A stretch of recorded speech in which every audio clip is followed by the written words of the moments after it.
Hi, my name is Lisa Nicholson. I'm a licensed acupuncturist, and I'm bringing you this video with 3 goals in mind. The first is to help you maintain bone density.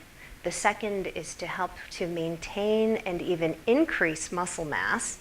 And the third is to improve flexibility. As we women get older and our estrogen levels decline, it gets harder and harder to keep up bone density, and this is really critical to maintaining your health and activity level.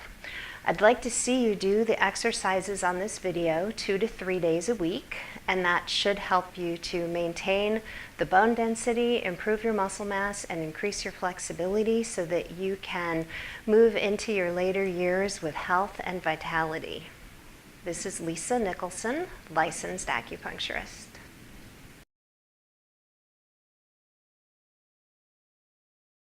Hello, my name is Ana Nieto. I am your transformational health mentor.